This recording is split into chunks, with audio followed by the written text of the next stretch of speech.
Go Yard. I got so much motherfucking design on right now. Break it down, bring it back, make it clap. I got 3 old thoughts, new guap. Where that thing, bitches on my line, and you know they come straight. Hold up, what it not, 45, scope it cash like whoa. How you fucking with these hoes? I pull up the greatest and now selling all these shows. Doing this till I make it because you know it's how it go. Got me all in the playlist because you fuck with me the most like that. Break it down, bring it back. Assalamualaikum warahmatullahi wabarakatuh. Oke, kali ini kita bakal jelasin sedikit ya tentang tanaman Liliopsida dan tanaman Magnoliopsida. Jadi tumbuhan Liliopsida atau tumbuhan monokotil ini merupakan tumbuhan yang memiliki biji tunggal atau tidak terbelah. Contoh tumbuhan monokotil itu ada jagung, ada bambu, padi, kangkung, rumput teki, kelapa, kunyit, jahe, anggrek, pisang, nanas, hingga pacing. Jadi di praktikum kali ini kita bakal membuktikan benar gak sih kelapa itu salah satu tumbuhan monokotil. Oke, pertama kita lihat dari ciri-cirinya aja. Yang pertama, tumbuhan monokotil itu memiliki biji tunggal atau berkeping satu. Benar gak sih kelapa itu punya biji tunggal dan berkeping satu? Di sini kita bisa lihat kelapa itu memiliki biji tunggal ya, atau berkeping satu. Lihat bijinya tuh cuma satu, boy, tidak berkeping. Kalau berkeping rusak ya. Oke, kalau terbelah juga rusak ya. Oke, yang selanjutnya tidak membelah saat berkecambah. Jadi sini kita bisa lihat ya, bijinya itu tetap tidak terbelah atau membelah saat berkecambah, boy.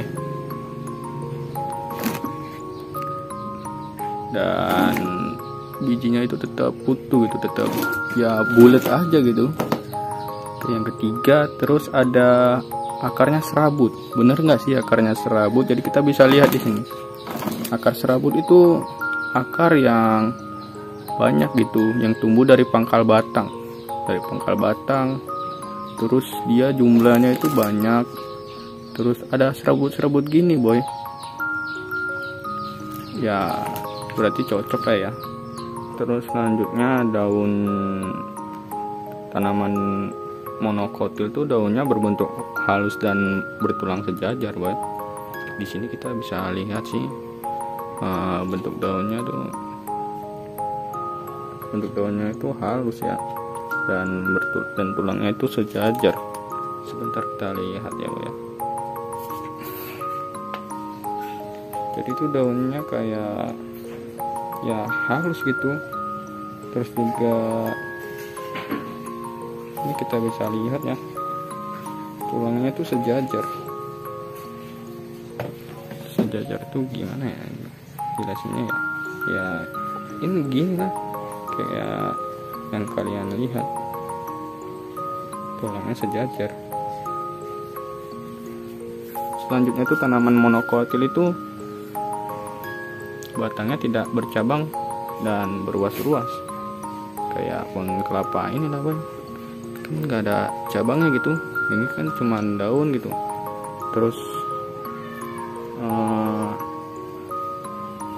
berruas-ruas itu. Ini ada kelapa itu ya gimana bentuknya, kan berruas-ruas kan.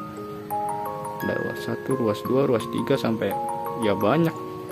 Kalau lu hitung ya, kalau kalian hitung ya capek gitu. Kalau aslinya ya banyak. Kalau pohonnya ada gede ya ruasnya itu banyak, boy. Oke. Terus selanjutnya itu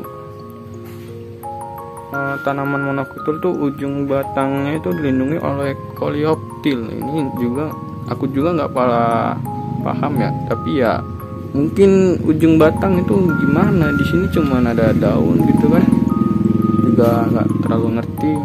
Dan tanaman monokotil itu sebagian besar memiliki bunga yang tersusun dari mahkota bunga, kelopak bunga, dan benang sari yang berjumlah 3 buah.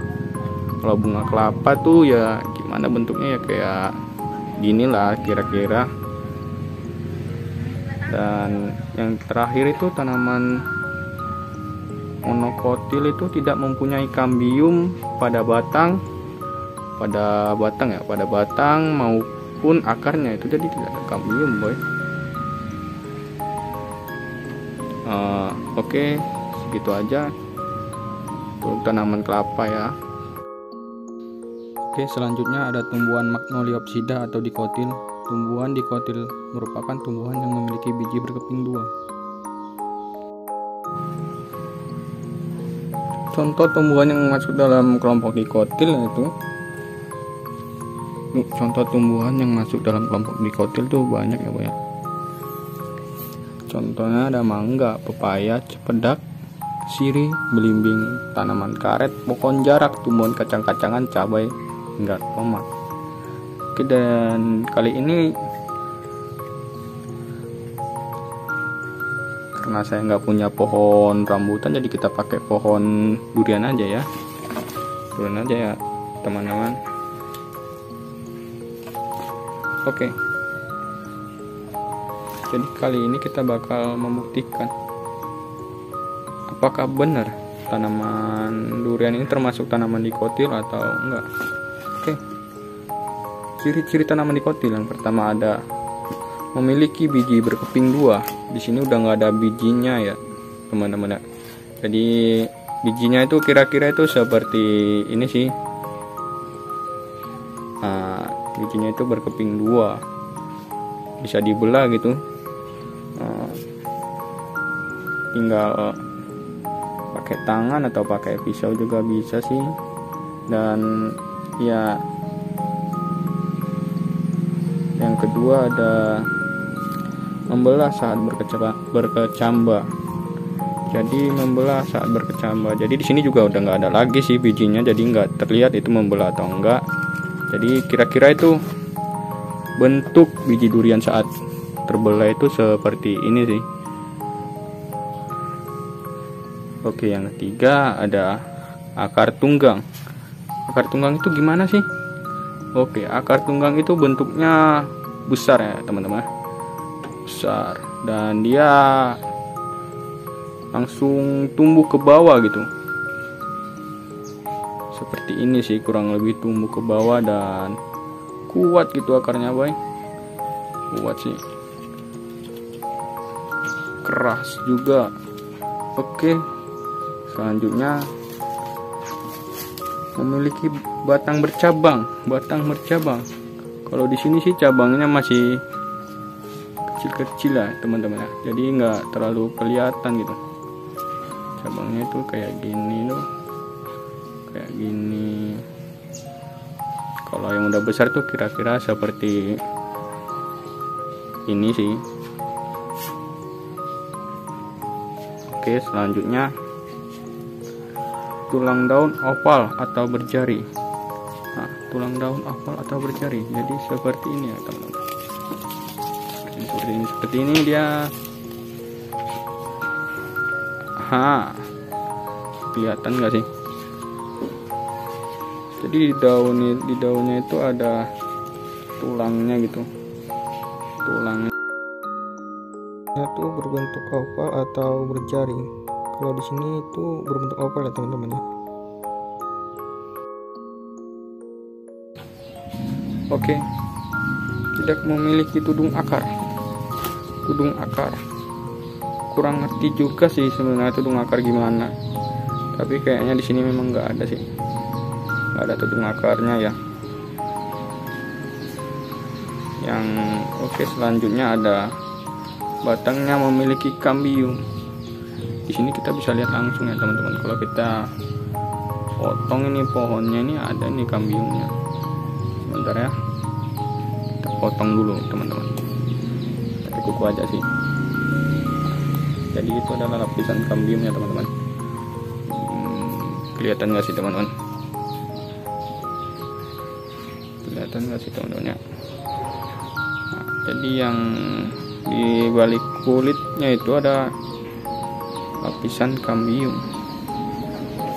Oke, selanjutnya akar dan batang memiliki bentuk yang membesar. Jadi kalau sudah besar tuh akarnya itu bakal membesar terus teman-teman, sama kayak batangnya ini akan membesar terus, kira-kira seperti ini sih contohnya. Oke, yang selanjutnya itu memiliki xilem dan phloem. Jadi pohon durian ini juga memiliki xilem dan phloem. Jadi yang penasaran xilem itu apa, phloem itu apa, ya boleh cek sendiri sih di Google, soalnya bakal panjang kalau dijelasin di sini. Oke, yang terakhir, aduh capek megangnya teman-teman, capek. Oke, yang terakhir, bagian bunga tersusun dari mahkota bunga, kelopak bunga, dan benang saat dengan jumlah 2, 4, 5 atau kelipatannya.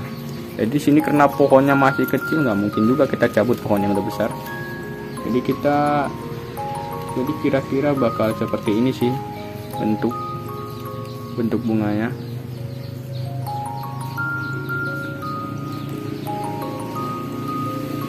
Jadi